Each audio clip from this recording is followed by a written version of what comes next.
आज 28 जनवरी को आज की महा उपाय की इस वीडियो में हम आपको गुरुजी पंडित प्रदीप जी मिश्रा जी द्वारा 29 जनवरी सोमवार को पड़ रही संकष्टी चतुर्थी की विशेष तिथि के विशेष उपाय का वर्णन करेंगे। आज की कथा में हम आपको गुरुजी पंडित प्रदीप जी मिश्रा जी द्वारा 7 सफ़ेद पुष्प वाला संकष्टी चतुर्थी के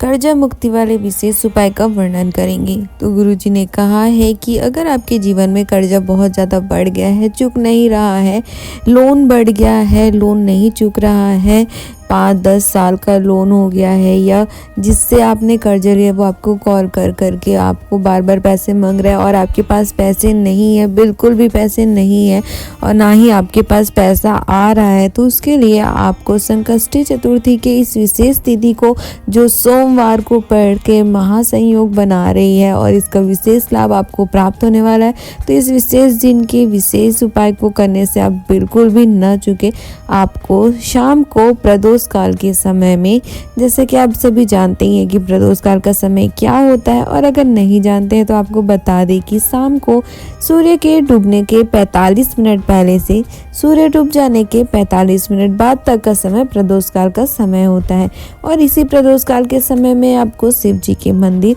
1 कलश जल और 7 सफ़ेद पुष्प लेकर पहुंच जाना है। शिव जी के मंदिर प्रदोष काल के समय में पहुंचकर सबसे पहले आपको शिव जी के शिवलिंग पर 1 कलश जल समर्पित करना है। फिर आपको साफ कपड़े से अच्छे से शिव जी के शिवलिंग को पोंछ लेना है। उसके बाद आपको जो 7 सफ़ेद पुष्प लेकर गए हैं, उन 7 सफ़ेद पुष्पों को आपको एक एक कर अवधूतेश्वर महादेव का स्मरण करते हुए, अपने कर्जे का स्मरण करते हुए और जितना आपने लिया है उस अमाउंट का स्मरण करते हुए और जिसको आपको देना है उस व्यक्ति का स्मरण करते हुए, बैंक में लोन चुकाना है तो उसका स्मरण करते हुए आपको उस सफ़ेद पुष्प को शिव जी के शिवलिंग के ऊपर समर्पित कर देना है। 7 अलग अलग स्थानों पर आपको उस सफ़ेद पुष्प को एक एक कर अवधूतेश्वर महादेव का स्मरण कर, अपने कर्जे का स्मरण कर समर्पित करना है। जैसे कि सबसे पहले आपको 1 पुष्प लेना है, फिर अवधूतेश्वर महादेव का स्मरण करना है,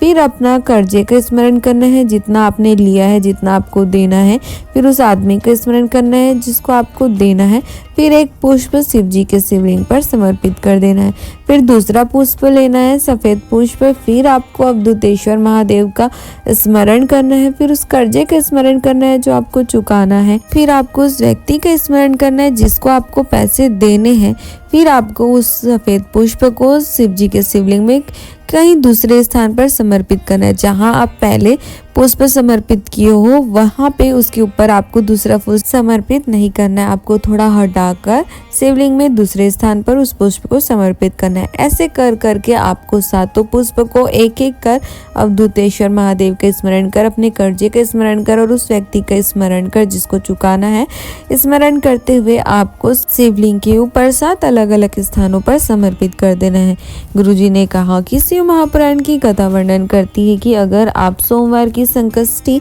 चतुर्थी की विशेष तिथि के इस विशेष उपाय को करते हो तो आपके जीवन में कभी भी कर्जे को लेकर कोई समस्या नहीं आती है और 7 दिनों के अंदर ही आपके वो 7 पुष्प का विशेष लाभ आपको प्राप्त होता है और आपका सारा कर्जा महादेव चुका देते हैं। आपके पैसे आने के इतने रास्ते बन जाते हैं कि आपका सारा कर्जा चुक जाता है। बहुत ही विशेष और आसान उपाय है। अगर आपके भी जीवन में कर्जा बहुत अधिक बढ़ गया है या लोन बढ़ गया है या बहुत लोगों से आपने कर्जा ले लिया है तो इस उपाय को आप कर सकते हो। अगर आपको कुछ भी समझ नहीं आ रहा है और पैसे नहीं आ रहे हैं तो आप एक बार अवश्य इस विशेष तिथि के विशेष उपाय को जरूर करें। तो ये थी आज के महा उपाय की इस विशेष वीडियो में विशेष उपाय की जानकारी। अगर आपको आज की गुरुजी द्वारा बताए गए शिव महापुराण के इस विशेष उपाय की जानकारी अच्छी लगी हो तो आप हमारे वीडियो को लाइक कर सकते हो और अपने परिवार वालों के साथ या अन्य शिव भक्तों के साथ इसे शेयर भी कर सकते हो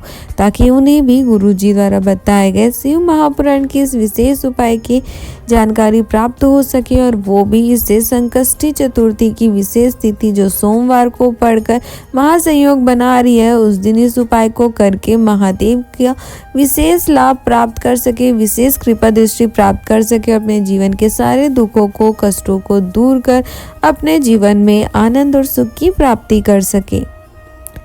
हर हर महादेव।